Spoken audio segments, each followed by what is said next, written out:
And it's right next to a railway track. It's basically a house next to a railway line. And you're in there, and they've done a lot of sort of grungier stuff. Yeah. And you hear, the train comes past. It comes past like every hour or so. What happens when we're playing some of my quiet songs and the train goes past? And they go, we got that in lots of our recordings. It's just part of it. Hi, my name is Nick Di Gregorio, and welcome to the Tiny Vinyl Sessions. The Tiny Vinyl Sessions are about creating a space that lets you into what it's like to be in a practice room or be in a rehearsal with us as musicians. We experience music a lot differently than it comes across on stage. So that's my intentions with these sessions, is to let the audience into that feeling.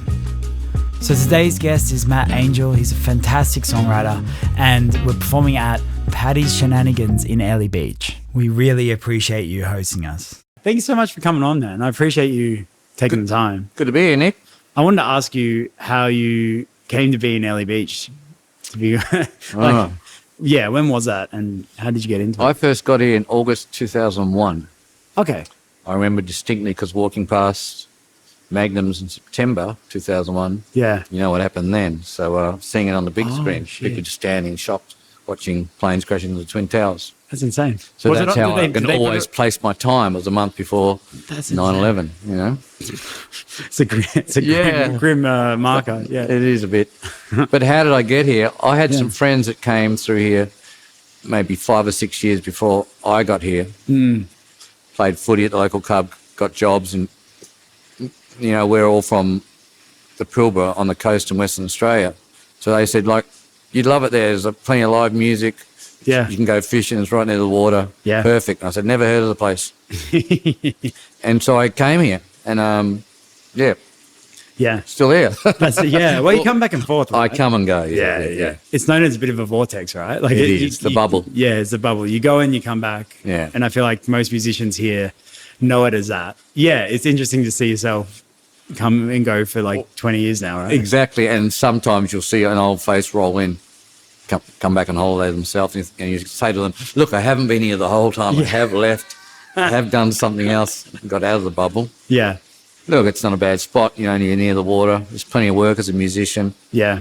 It's a good community. Have you seen it change quite a bit in that 20 years? Oh, totally. Like the size of the place, just the houses on the hills, you know. Oh, really? There was no roundabouts.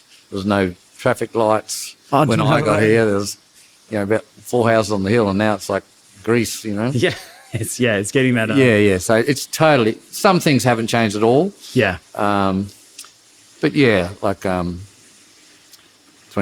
years is a long time. Yeah. Would you say that the strip and the way that the music works is still the same, or is that changed? I'd say it is. Yeah. A lot less bands, you know. There was a lot of bands when I first got here. Well, playing at like Magnums and Paddy's and... Paddy's 7 nights a week, bands, Magnums, a few other places around town. Yeah. Whitehaven beach parties, big bands on the back of barges. Oh, wow. You know, some of the islands had bands, you know, quite regularly. We'd go into the islands. Yeah, a lot more band work. Do you reckon that's to do with looping coming in or more to do with like budget, or do you reckon that's to do with, you know, DJs and that whole... I think it's just budgets changing in culture a little bit, you know, people, you know, sort of the band sort of stopped and the DJs sort of came for a while, and then the loopers, you know. Yeah. The loopers were after the DJs type thing. And then them damn loopers. Yeah. Because at one stage there was DJs everywhere where a musician was, but that sort of died off a bit now. Yeah. Yeah, so look, bands disappearing is a thing that's happened all over the world. You know, like you've just got to look at the charts. You know, there hasn't been a band had a number one hit in Australia for over 10 years. Yeah, I think the same in Europe. You know. Yeah, I've never even thought about that, to be honest. Yeah. Like it hasn't been on my mind. Like I've been aware of the live situation. Like I miss playing in bands. So that's the main thing. So do I. Yeah. When was the last time you played with the band? Was it for the festival? It was for the Airlie Beach Music Festival. But 2019? No, after that. Not last year, the year before. So 3 years ago. You know, the first proper gig, original gig. We've done a few cover shows beginning of last year, and then a bass player Yeah. put his shoulder out Oh, shit. dramatically, so he was out of action for 9 months. So we haven't got back into it as yet, Yeah. you know. But he's healed now, so Yeah. when I get back to Perth, we'll be. So do you bring those guys over for the, well, like... I brought him over for the Yeah. festival. Like Yeah. I've done. Well, this year was my 7th year at the festival, not in a row, but over the 14 years. And so I've done 6 solo and 1 with the band. So Cool, yeah. I'm trying to talk to Butter to get the band back. The boys would love to come back. Yeah, totally. We call ourselves the Gold Diggers. The gold diggers. Well, it works because, on your off time.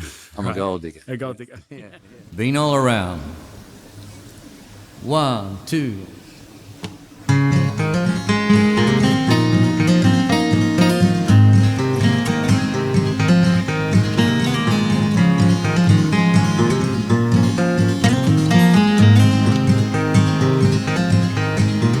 I've been all around, I've been up and down. Exactly where I've been, I just can't say. I've been from place to place, had a dream I thought I'd chase, and it took me so far away. I've laughed and I've cried, sometimes I thought I'd die. If I had the chance, I'd do it all again. For there's one thing that I know, through every ebb and flow, some things don't change with time. It's good to see you again, so good to find a friend. I've been over east, I was born in the west. I drove around in circles once or twice. I've been drunk and I've been stoned, been beaten, I've been broke, but somehow I ended up alright. I've loved and I've lost, but I don't count the cost. The weight's too heavy on my mind. There's one thing that I've learned, if you're afraid of getting burned, you'll end up with nothing every time. So it's good to see you again, so good to find a friend. Just thought I'd say hello.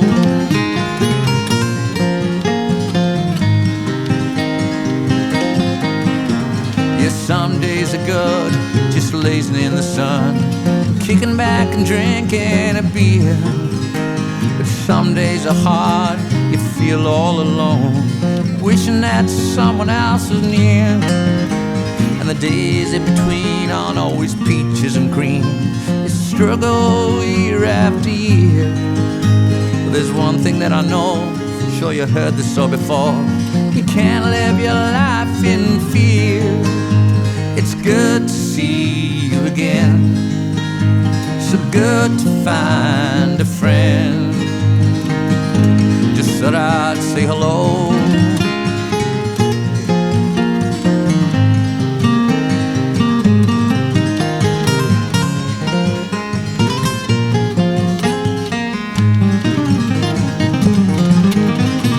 I've been all around, I've been up and down. Exactly where I've been, I just can't say. I've been here and there, I've been everywhere. I've lived and I've made a few mistakes, but now I'm fully grown, my wandering days are done. I found a place where I belong. There's one thing that I know, through every ebb and flow, some things don't change with time. It's good to see you again, so good to find a friend. Just thought I'd say hello.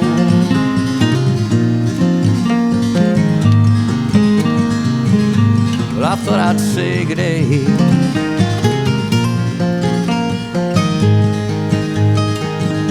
See how you going.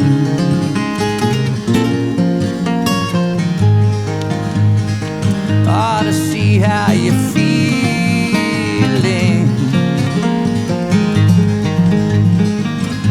to see what you're doing.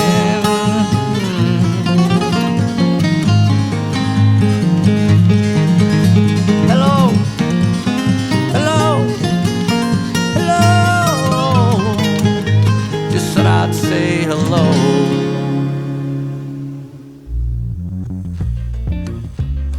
Hey, this is just a little interruption to say thank you so much for being here. I appreciate you listening.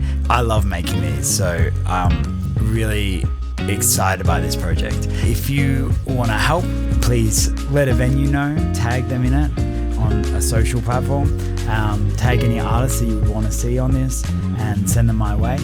And if you want to contribute financially to help support this endeavor, you can go to tinyvinylcollective.com. And let's get back to Matt. So I heard about you just like through the traps, and you just get to know people who are playing in town regularly. I knew that you had some beautiful songs and some beautiful songwriting. And is that something that you do mainly when you're away from Airlie Beach, because there's so much, like when you're on the road and stuff? Or a little bit, like, because when you're in Airlie, you tend to work quite a lot, and a night off. You want a night off from music a little bit, unfortunately. But, a lot of ideas. There's songs I've written about here, around here. Yeah. I wrote a song called The Tragedy Is Over while I was doing a gig on Daydream Island one night because no one was listening. So I was just doodling around, made up this song, Yeah, that's it. And you go away and polish it off. Yeah. So I keep ideas. As I said, some of the songs we've been working on today were just ideas on my phone. Yeah. And but they're absolutely beautiful. I love, Johanna. I don't want to get it wrong because you told me. Johanna. Johanna. It's absolutely beautiful. It's beautiful writing, and Been All Around is great. That's like, for me, it feels like the poppier track of not the poppier track, but you know what I mean. Yeah, well, that one I just actually released online. 31st of October, so a couple of weeks ago. And that was a song that I recorded in, say, 2012 in my little home studio that I was sort of working out how to record and track myself, Yeah, well, it did a good job. It sounds good. Well, I tracked it, just the bare bones, and took it to someone else to spruce it up. But I basically just took him a file that was already mixed, so he had to he couldn't change any levels or anything. It was either just trim it up, bottom end, top end. Yeah, so like he mastered it. So it's warts and all, really, Yeah, that's great. Which I don't mind. Like, a lot of music I like is warts and all. Yeah, there's something beautiful about it. I think we're getting into a place now where everything has been really polished. Yeah. And I actually find it really refreshing to have some mistakes and things in there. Well, it's hard, actually. I'm a bit of a perfectionist, so to hear a mistake and be like, that's going to be on it is painful. But well, I went to Nashville in 2018 and recorded an album there at a place called the Bomb Shelter. Oh, cool. And they do a lot of, not really country, that's the alternative Nashville underground scene, And so we're recording, and it's right next to a railway track. It's basically a house next to a railway line. And you're in there, and they've done a lot of sort of grungier stuff. Yeah. And you hear, the train comes past. It comes past like every hour or so.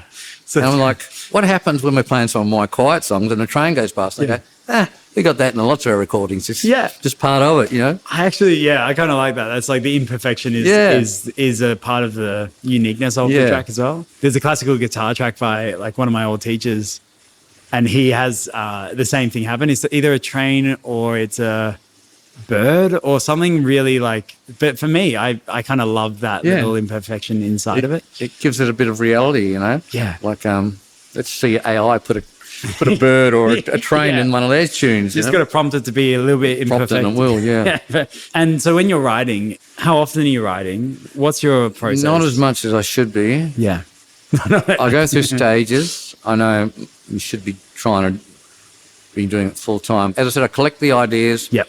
On the phone, go back and think, toss that one. Well, that's all right. Well, that's finished. Yeah. But I'm sort of in a bit of a spot now because I'm gearing up to record next year. Cool. So I'm sort of sifting through bits of stuff, and I like to do because I write a lot of different stuff. I'm quite influenced by Neil Young. He's got his little folky stuff, and then he's got his grunge. They call him the father of grunge. But most of his popular stuff is sort of country, old country. I didn't know that. I didn't know that they called him the... That's cool. Like, because, a lot of his Powderfinger stuff. Yeah. That's how the Aussie band Powderfinger got their name. Oh, really? Neil Young wrote a song called Powderfinger. And it's heavy. Oh, wow. It's like it's a distorted guitar, So a far cry from like Old Man. Yeah. Like, I don't know if you've ever heard the song Hey, Hey, My, My. No, I might recognize it. Well, he does an acoustic version. Everyone plays it. Great song. Yeah. And there's a a heavy version, my, hey, hey. Well, I might have got that wrong. One's heavy and one's light.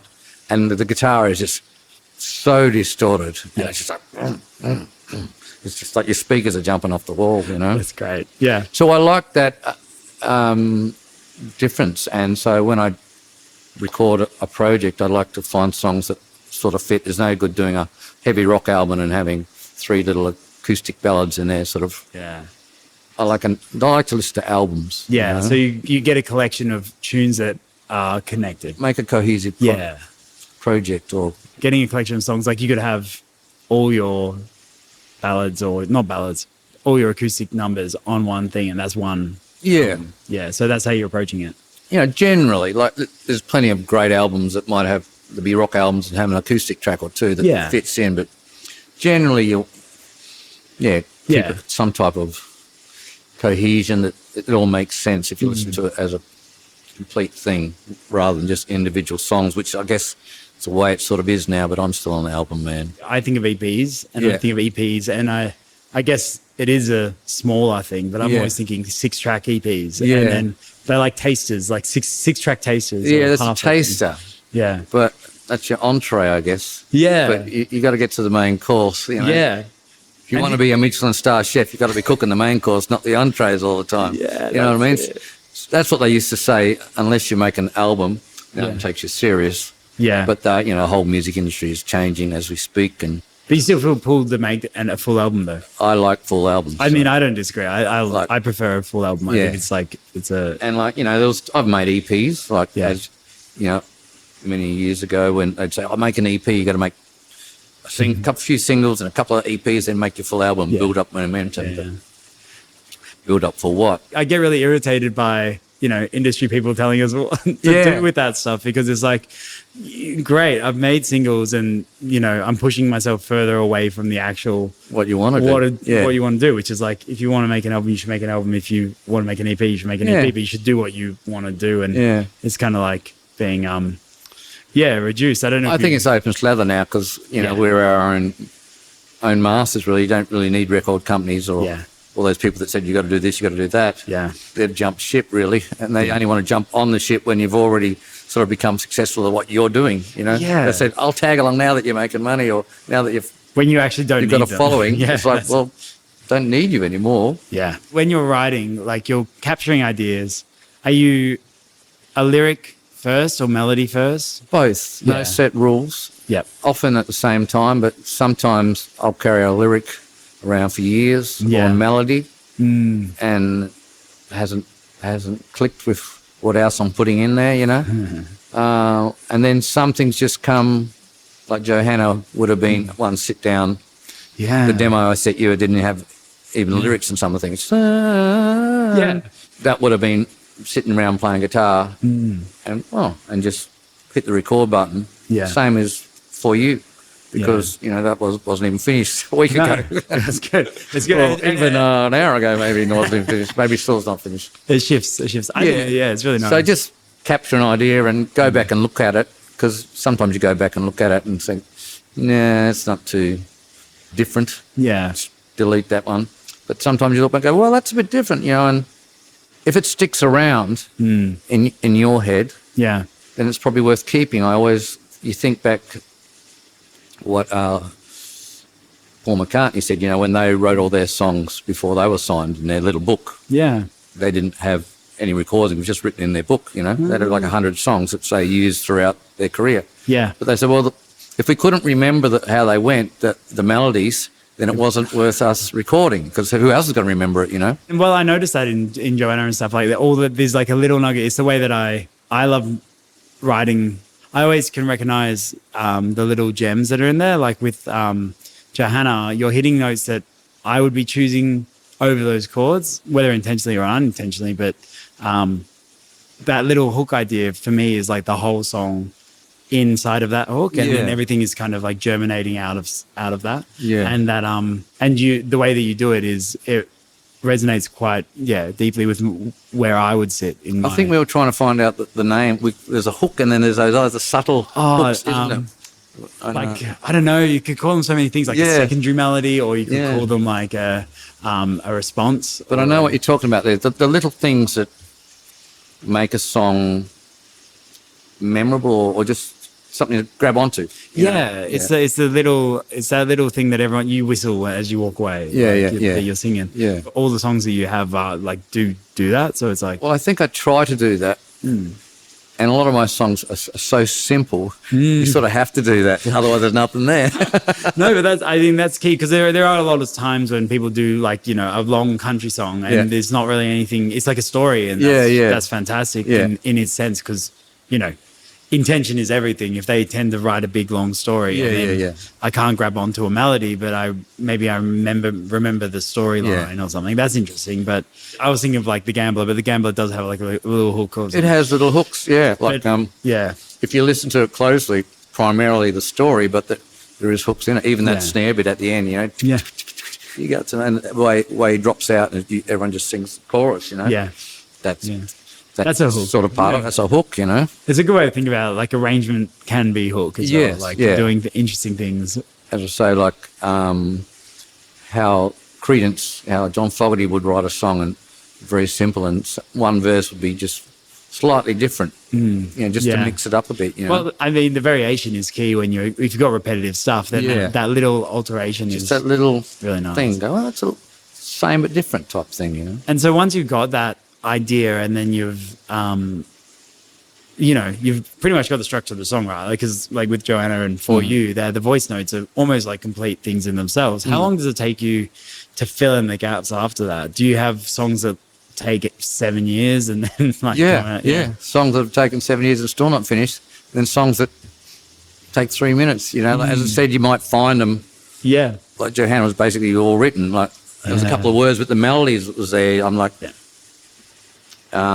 singing the melody, but don't have the words yet, and then forgot about it, moved on. Yeah. So there's no set rules, I guess, some come fast, some you have to work at and structure that, Yeah, totally.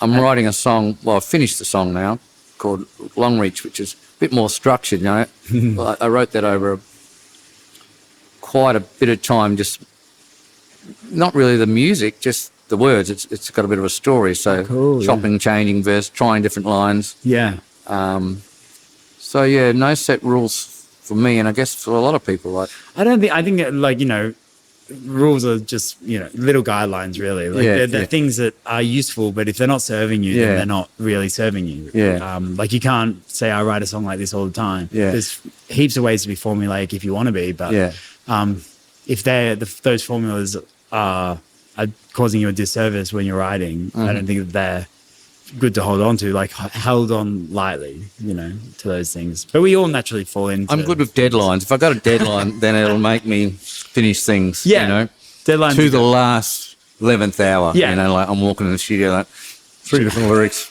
It's not until the record button hits that I... And then it may not work every time, because sometimes you think, oh, maybe I should have used the other line, or I could have done that better. But once it's done, it's done. Like, it's funny though. Do you think that once it's recorded, it's done? Because I just have this thing that the song is kind of living above any recording. Like even if you went and did Johanna again, well, you probably will re-record it and do it in a fuller way.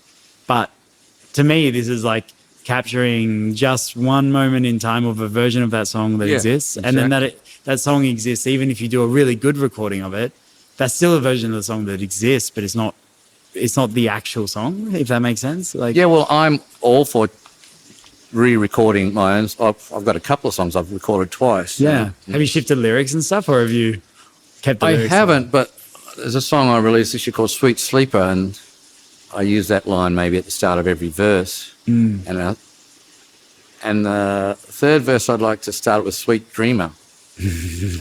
But it's recorded as Sweet Sleeper for now. I totally think you can. I think you should change it. I think that's great. Like apparently Frank Sinatra would record. He'd do a one take. I'm Frank. I'm walking in. Whatever this song. One take. The band's got to have all their stuff together, the shit together. And he'd do one take. But he might record it again on another album 3 years later, differently. Yeah, exactly. And to me, the song is the art is bigger than the artist. So the Yeah. song exists, it can be changed. Well, Like, it's you like, might record it yeah, and do a jazz version or whatever. Yeah, it's exactly. still the song, but it's Yeah. a different interpretation. Or Yeah. I'm and it's interesting. It's interesting what you're saying that when, but once it's shipped, like that art is shipped, it's like that. People are gonna latch onto that. So if you start Yeah. changing the lyrics I on know, them, yeah. So it is a. I suppose it depends on where if you consider it. Is it your song still once it's out? People are singing at you. in the enviable position that not enough people know my songs in here, so I could change it 10 times and no one's going to say, "Oh, that's not right. I like the original version." Yeah, You know, if you're writing Bohemian Rhapsody yeah. and then you change it, you know, it goes to a Mama nice, just went to a party, rather just killed a man. Like people go, "That's not how it goes." It goes like that, you know. Yeah. That would be set in stone. yeah, totally. But That's it. when no one's heard it anyhow, yeah, growing up with standards and stuff like jazz standards, Yeah. they weren't recorded and everyone played them, so everyone would interpret it differently. Yep. And it's a forever changing song. So like it's a forever song in my head of that song exists in a zeitgeist that is above us, kind of, and then the recordings are just capturing kind of little pieces of people's interpretation. But but then the problem is when you go into like if you're unfortunate or very fortunate to have like a stadium people singing Yeah. about it. I say that, but apparently Dylan will change verses. I was Everyone gonna knows say. his song, but he'll, I'm going to sing another verse. Yeah. And you think of Hallelujah. That's what I was gonna say, the Leonard Leonard Cohen Cohen. wrote Yeah. apparently 127 verses. Yeah. He picked his 5 or 6 for his version. Jeff Buckley picked a couple of different ones, you know. Yeah. Yeah. So, and they're huge songs. So, yeah, the jury's out. I'm. I love the idea of it. I like the. Yeah, you I like jazz, so you like free form. I like Yeah. everything really loose. It's a problem because if you're like, I want everything really good, but I don't want to be locked into something. Yeah. Then you just have to hope that you're good enough to not be crap on Yeah. the day. So it's a bit of a cat. But then I know people I think it's a hybrid now. Like I think everything I'm sitting in is more of a hybrid of improvisation and. Yeah, well, Yeah. it is music after all, isn't it? And like, I guess, you know, if they're singing it in a different language, it's going to sound different anyhow. Yeah, and all the lyrics are going to be different. Different Yeah. if they're going to try and follow your melody. I think they do that, and from what I understand, they try and like paraphrase the sentences and put melodies that make sense. Like if you sing like "Can't Help Falling in Love" in Spanish, Yeah. you end up having a Spanish version that's not quite the exact. Because the words don't rhyme or suit. Exactly. The syllables are different or something, you know. Yeah, I'm lucky that I don't speak any other languages too, I guess. Yeah. I'm blessed to be ungifted and That's in the other languages. less opportunities or choices, I guess. Yeah, and I'm For you.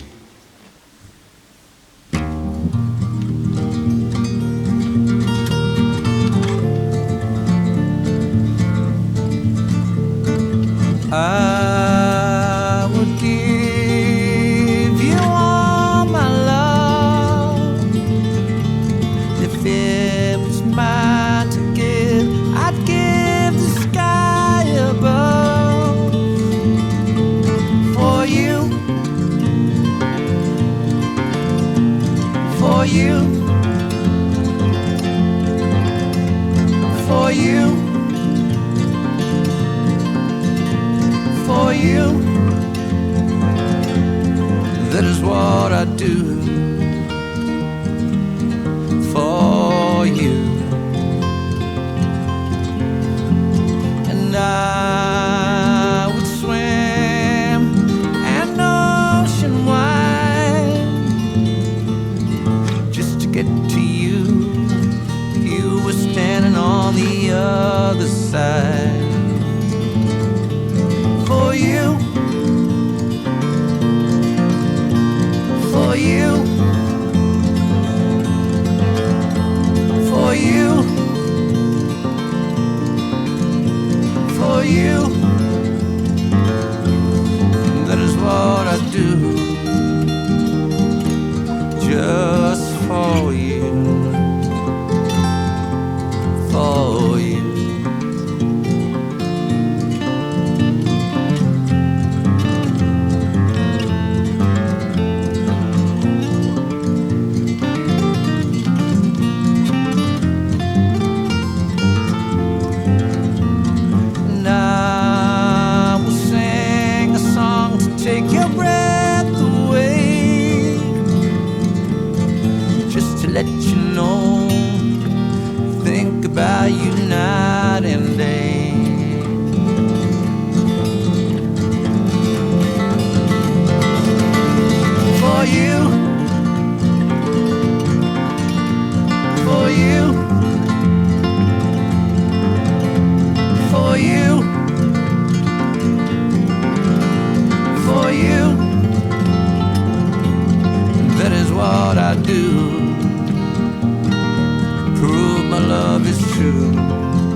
could be in Airlie working every night, every day, blah, blah, blah.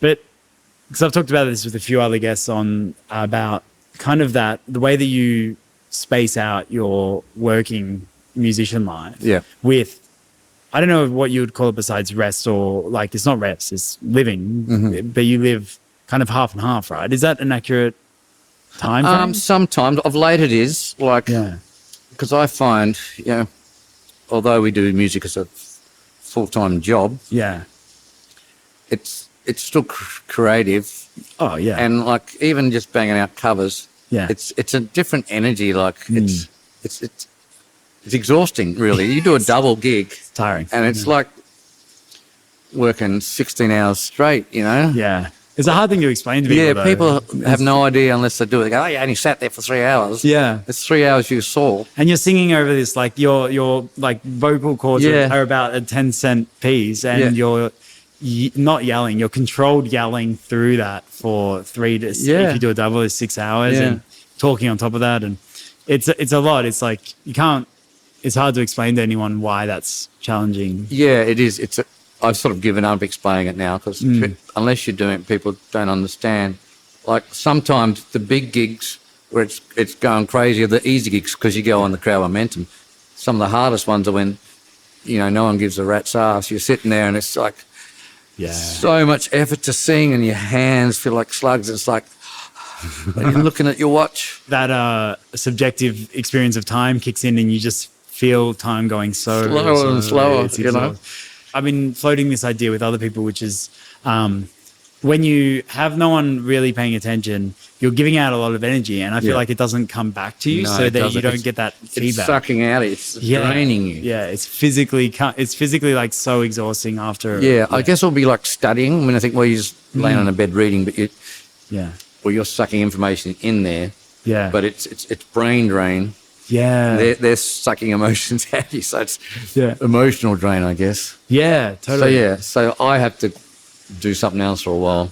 I noticed from everyone that's, like myself included, when we just keep going without a break, there's burnout there. And I think it really takes a toll on, I think there's an unconscious ripple effect that goes out and you start performing worse and you start doing You terrible definitely things. do. Like, Yeah. I notice it here because, there's times you get sloppier and sloppier. Yeah. Because no one cares anyhow. Your chords, and then you come to recording and you listen and you think, well, I've got to just sharpen everything up, my changes. Because when you're recording something, everything stands out. Yeah, exactly. You've definitely... That is why the big acts that you think, why are they having rehearsal before a world tour? They've been playing the same songs for 30 years. Yeah. But it's to tighten everything up to get back on the road because you become lax. You become lax, and then if you're playing in a band that plays every week somewhere and you're not getting, no one notices if you mess up. Yeah. Those things start becoming sloppier and sloppier. The mess-ups become part of the song, Exactly, and it's an interesting thing. Like a part of this kind of project for me was a bit of a push to be like, well, instead of throwing songs into the ether like you do 12 hours a week, okay, what happens if it's like a bit more pressure? Like, what's that pressure feel like again? What is that uncomfortableness of recording? Of striving. Of striving, Of wanting giving to do 100% rather than 35%, because that's what's expected. I just blend in. That's the hardest thing with doing covers. Like, you can't do 100% because someone's eating dinner or something. So, and old people always sit right in front of you. It's a bit noisy. Yeah, that's so you can't sing properly. Yeah. And it's like, if all we want is 35% of your effort, we just want the token musician.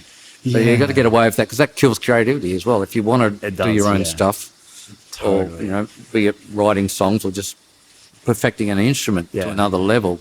Yeah. Like you play all different styles of music, but unless you're practice that, the flamenco and all that, you lose it, Yeah, totally. And you're not playing flamenco here because no one wants to listen to it, I find it really difficult. Like if I'm back in the day of, being in jazz school and stuff, that whole experience was, you don't take it for granted, but you take it for granted. You don't realize where you are and what you're doing at the time, because you're like, oh no, it's always going to be similar to this or like this. But what I realized is like you're playing all these songs with other people, so that repertoire is growing in this like really organic way, and you're not playing it for public. You're playing it to each other, for each other, to explore yourself as a musician and get higher and higher and higher. And I just noticed that I'll go to try and learn some more jazz songs now, and because I don't have that constant back and forth between musicians playing that same material, it's much harder to learn it and retain it, because I might play, a new standard or something that I'll choose to learn or write a song, or maybe not write a song, but I'll choose to play a standard that I want to, I've always wanted to learn this. But then the way that I got that instilled in me was playing it over and over again. So now I know popular music much more than I do. All those jazz songs that I learned in that time frame are deep in my being. Like I can't forget them anymore because they're in my long-term kind of memory. But any new ones I learn, unless I start pushing it onto a gig, it doesn't come out anymore. Yeah. And I don't retain it as much, and I haven't learned them as well. As I said, I've been releasing these old songs that I found, which I've had to relearn them. Like some of them recorded in 91 or something. I think it was the oldest one. That's great. You think, what did I play there? Like, trying to listen to how did I play that? And I relearn it because I was doing a little, for 6 weeks. I relearned it to play it once on Instagram or something, or TikTok or something. And then 6 weeks later, I got another song coming out. So I forget about that song. Yeah. And now, it was only like last year I relearned it, but now I've forgotten it again. Yeah. Because I'm just not playing it over and over. Yeah. There's no reason to retain it, unfortunately, because you can't retain everything, you know. And just on the rest thing, like, do you feel you go away and I see that you do, because I remember tuning in some of your live streams. I'm always playing. You're always playing. And you're always, so it's not like you forget about music or you don't touch it for 6 months. It's like you're always writing. It's almost like feeding the well back, right? Exactly. Yeah. I'm not playing music. I can't go a week without playing guitar. It's like, if I go on holiday and I haven't played a guitar, it's like, I need a guitar. I'll go out bush and I've got a guitar with me. Yeah, it's like, I'll sacrifice a pan. I'll start bringing a guitar. The guitar's the most awkward thing in a case there, like right in the way. Yeah. Yes, I'm always playing. It's just I'm not doing what I do here. Yeah. Because I need that break. I always say, I get sick of playing to people and they get sick of listening to me. So go away, make it fresh, come back, I do think it creates a bit more, if they're like, I've seen that guy for 2 years, 2 years straight. Like, even if you have a big repertoire, it doesn't really matter. It's tiring. It's a good problem to have, but I think what you are doing is the most sensible thing that musicians can do, which is like, take the break, do a stint here when you can or whatever. But it's not. It's a hard one because if you're a full-time musician, you've got to keep playing. Yeah. But as I said, I do a bit of other stuff to substitute that when I'm not making and performing. Yeah. Just to eat. Yeah, totally. Like I'd just do original stuff full-time if I could. Yeah. Totally. Yeah. Question. I'd record a song a day if I could, if I had an endless budget. Yeah. Just jump in the studio. And most of us would, I guess, because that's the joy, the good bit of it, Yeah, it is so good. And all your songwriting is really beautiful. And I really appreciate you coming in, and I want to thank you to Paddy's for having us. It's amazing to be able to come in here on the off time and record. And I think they're supporting musicians being doing this, but they've always supported musicians. I've been playing Paddy since I came to Airlie Beach. Yeah. It's one of the first places I started playing, Yeah, it's insane. But thank you so much for coming. They'll bury us all underneath the stage. There's my spot. There's my spot. There's your spot. Lined up. Thanks for having us, Nick. It's been great. I've seen a few of the shows you've done previously, which were fantastic, and I wish you all the best. Yeah. The rest of them. Yeah, awesome. Okay, well, cool. Thanks so much, man. I'm glad. Johanna, take 2. 1, 2. Take two and a bit. Take two. 1, 2.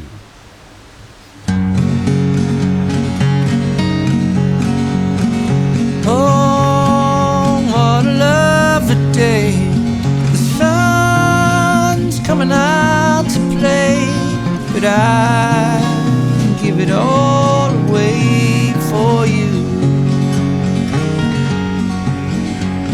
And oh, such a pretty song. You can't help but sing along. Somewhere it all went wrong with you. Johanna, Johanna, it's the little things that you do that make love true.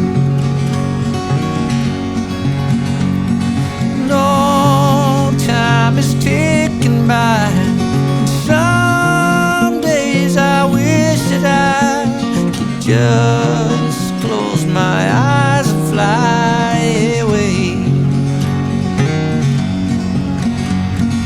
back to those better days, and I wouldn't let them go to waste. I'd scoop them up and serve them on a plate for two. Johanna, Johanna, it's the little things that you do that make love true.